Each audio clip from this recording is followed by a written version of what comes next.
स्वागत है आप सभी का सम्राट अशोक स्टडी पॉइंट में। तो चलिए आज हम पढ़ने वाले हैं रस का टॉपिक। तो रस एक ऐसा टॉपिक है जो कि आपका 8th क्लास से लेके 12th क्लास तक और आगे के लिए भी पूछा जाता है। तो चलिए आज हम इसको बिना टाइम वेस्ट किए आपके रस खत्म कराऊंगी, ठीक है। चलिए सबसे पहले यहाँ देखिए रस किसे कहते हैं।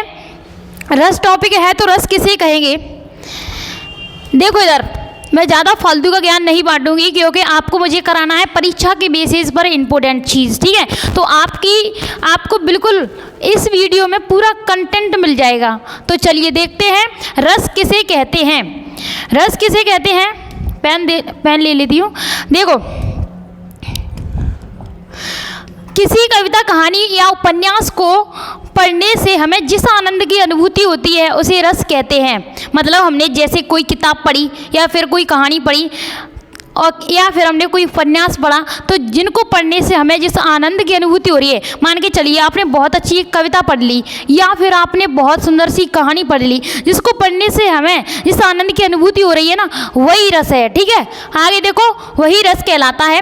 रस के कितने अंग होते हैं? रस के होते हैं 4 अंग। ओके एवरीवन, आपको याद रखना है रस के 4 अंग होते हैं। स्थायी भाव, विभाव, अनुभाव, संचारी भाव। इनकी परिभाषाएं परीक्षाओं में नहीं आती हैं, ठीक है। आगे देखो फटाफट से, टाइम वेस्ट नहीं करेंगे अपना। आगे देखो रस कितने प्रकार के होते हैं। उसके बाद आपका मोस्ट क्वेश्चन है रस कितने प्रकार के होते हैं। बस यही वाला है ना, आपको याद कर लिया तो रस आपके फिनिश हो जाएंगे। देखो रस कितने प्रकार के होते हैं। रस 10 प्रकार के होते हैं। आगे बढ़ जाओ, देखो इधर श्रृंगार रस, हास्य रस, करुण रस, शोक, रौद्र रस, वीर रस, भयानक रस, विवश रस, अद्भुत रस, शांत रस, वात्सल्य रस। और इनके आपको क्या करने पड़ेंगे?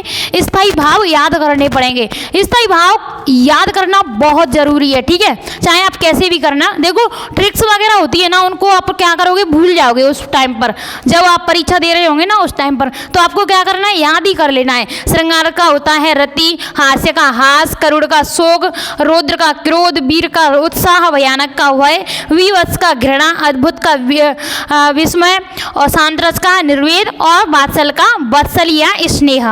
ओके एवरीवन, चलिए बिल्कुल भी देर नहीं लगाएंगे, आगे बढ़ जाते हैं।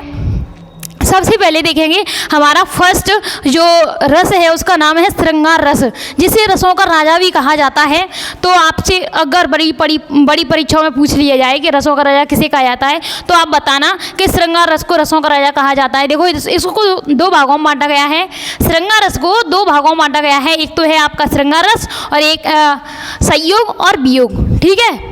श्रृंगार को 2 भागों में, संयोग और वियोग, ठीक है। सबसे पहले देखेंगे श्रृंगार रस की परिभाषा, फिर देखेंगे संयोग की, फिर देखेंगे वियोग की, ठीक है। सबसे पहले देखेंगे श्रृंगार रस। तो आपको एक बात बता देती हूँ मैं, यहाँ पर आपको एक ही परिभाषा याद करनी है। कौन सी वाली? सहृदय के हृदय में स्थित स्थायी भाव का विभाव, अनुभाव, संचारी भाव के साथ संयोग होता है तो उसे क्या कहते हैं?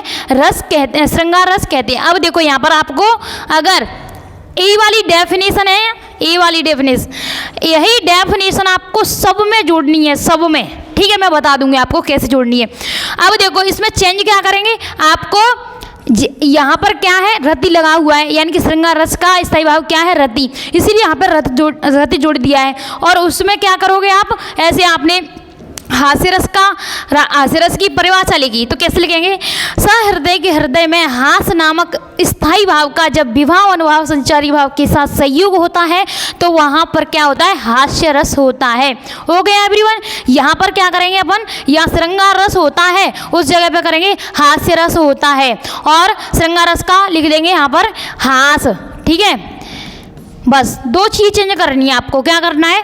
परिभाषा में स्थायी भाव को चेंज करना है और किसे कहते हैं वो चेंज करना है। और इसका उदाहरण देखो श्रृंगार रस का, राम को रूप निहारत जानकी, कंगन के नक की परछाई याद सदैं सब भूल गई, पर कर टेक रही पल टारत नाही।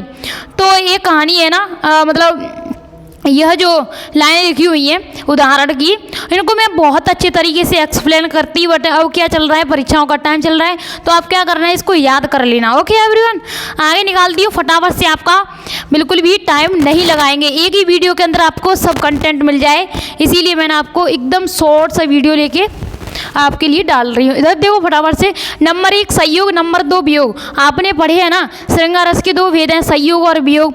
तो सबसे पहले देखेंगे हम संयोग किसे कहते हैं। जहाँ पर नायक नायिका का मिलन होता है, जहाँ पर नायक नायिका का मिलन होता है वहाँ पर होता है आपका संयोग रस। इसमें आप उदाहरण लिख सकते हो कि राम का रूप निहारत जानकी कंगन के नक की परछाई। ठीक है, यहाँ पर क्या हुआ है, जो राम और सीता है ना वो यहाँ पर मिले हैं स्वयंवर में। ठीक है, ऐसे ही जहाँ वियोग का मतलब क्या होता है, बिछड़ना। जहाँ पर नायक नायिका बिछड़ जाएं तो वहाँ पर क्या होगा, वहाँ पर आपका वियोग श्रृंगार रस होगा। हो गया एवरीवन। बस इन दोनों की आपको उदाहरण नहीं पूछे जाएंगे। ठीक है, इधर देखो फटाफट। हास्य रस, हास्य रस यानी कि पूर्वानुसार मैंने क्यों लिखा है, क्योंकि पहले की हेडिंग को यहाँ पर लिख देना है। कैसे कि सहृदय के हृदय में स्थित हास नामक स्थायी भाव का जब विवाह अनुभाव संचारी भाव के साथ संयोग होता है तो वहाँ पर हास्य रस होता है। आगे देखो हास्य रस, हास्य रस कैसा होता है भाई, हास्य रस ऐसा होता है जिससे हमें मतलब जिसको पढ़ने से हमें हंसी आ जाए। जैसे मैं महावीर हूँ पापड़ को भी तोड़ सकता हूँ, मैं महावीर हूँ पापड़ को भी तोड़ सकता हूँ। भाई पापड़ तोड़ना क्या बड़ी बात है, सब लोग तोड़ देंगे, उसको तो छोटा बच्चा भी तोड़ देगा। मैं महावीर हूँ पापड़ को भी तोड़ सकता हूँ और गुस्सा आ जाए तो कागज को भी मरोड़ सकता हूँ। ठीक है, तो इसमें सब बच्चों को क्या करें, हंसी आती है, तो हास्य रस है। ठीक है, और देखते हैं, अगर आपको कोई भी याद है तो आप कमेंट सेक्शन में लिख देना। ठीक है, आगे देखो फटाफट। अगर मैं आपको और इंटरेस्टिंग उदाहरण बताऊं हंसने वाले तो देर हो जाएगी, क्या फ़ायदा उसका। ठीक है, आगे देखो, वीडियो वैसे ही भी बड़ा हो जाएगा और सब बच्चे चाहते हैं कि हमें इंपॉर्टेंट कंटेंट मिले और थोड़ी देर में मिल जाए और पूरा का मतलब एकदम इतना कंटेंट मिले हमें जो हमारी परीक्षा से बाहर नहीं जाए। तो दैट्स इट, इस वीडियो से बाहर नहीं जाएगा। ठीक है, आगे देखो फटाफट। करुण रस किसे कहते हैं, तो सहृदय के हृदय में स्थित स्थायी भाव शोक नामक स्थायी भाव का जब विवाह अनुभाव संचारी भाव के साथ सहयोग होता है तो वहाँ पर करुण रस होता है। वही परिभाषा लेनी है, बस आपको स्थायी भाव चेंज करना है और नीचे क्या कहना है, करुण रस होता है। ठीक है, आगे देखो, करुण का मतलब होता है शोक, शोक का मतलब जैसे कोई मर जाता है तो शोक मनाते हैं ना। आगे देखो, यहाँ पर क्या हो रहा है, करुण, करुणा दिखाई जा रही है, करुणा। देखो, देख सुदामा की दिन दशा करके करुणा करके करुणा निधि रोए। तो यहाँ पर हमारे जो सुदामा जी थे ना बहुत ज़्यादा दीन हालत में थे, उनके पैरों में कांटे चुभे हुए थे और बहुत ज़्यादा खून बह रहा था जब वो कृष्ण से मिलने के लिए आए थे ना तब। तो देख सुदामा की दीन दशा करुणा करके करुणा निधि रोए, पानी परात को हाथ छुओ नहीं नैनन की जल से पग धोए। यानी कि उन्होंने परात का जो पानी था वो भी बिल्कुल हाथों से छुआ नहीं और उन्होंने आंखों, कहते हैं कि आंखों के आंसुओं से उन्होंने पैर धुल दिए उनके। तो ये उदाहरण वहाँ से लिया गया है। ओके एवरीवन, देख सुदामा की दीन दशा करुणा करके करुणा निधि रोए, पानी परात को हाथ छुओ नहीं नैनन की जल से पग धोए। ओके, चलिए आगे देखते हैं रौद्र रस।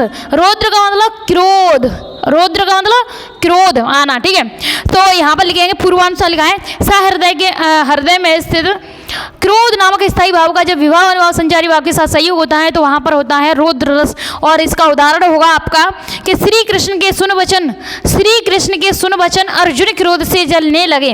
अब देखो ये कहाँ से लिया गया है, ये उदाहरण ये हो रही है भाई महाभारत की लड़ाई। तो वहाँ पर श्री कृष्ण है ना वो अर्जुन से कहते हैं कि उठो अपना धनुष उठाओ और लड़ना चालू करो। तो इस बातें सुन करके उसको कितना बुरा लग रहा है अर्जुन को। देखो, देख श्री कृष्ण के सुन वचन अर्जुन क्रोध से जलने लगे, श्री कृष्ण के सुन वचन अर्जुन क्रोध से जलने लगे, सब शोक अपना भूल कर करतल युगल मरने लगे। ठीक है, यहाँ पर मरने लगे, मल नहीं लिखना, आप मरने लगे लिख देते हो कभी कभी। आगे देखो फटाफट से, अगला है आपका, ये हो गया करुण रस।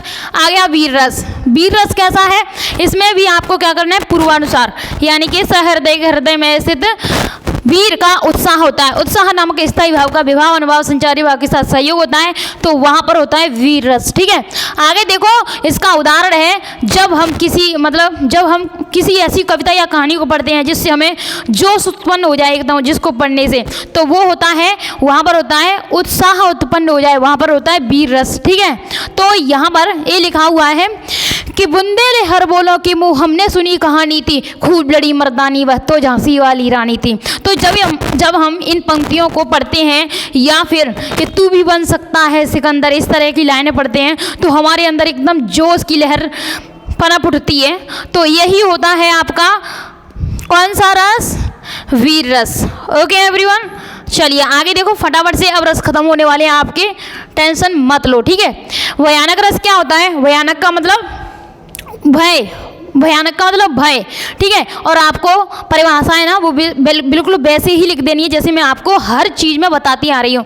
इधर देखो उदाहरण क्या होगा, एक और अजगर लगियो एक और मृगराय, बिकल बटोही बीच ही परयो मूर्छा खाए। यहाँ पर भयानक का मतलब क्या हो रहा है? देखो एक तरफ उसने अजगर को देखा, सांप को देखा, एक तरफ उसने किसको देखा? एक और अजगर लगो एक और मृगराय, यानी कि यहाँ पर सिंगों को कहा गया है।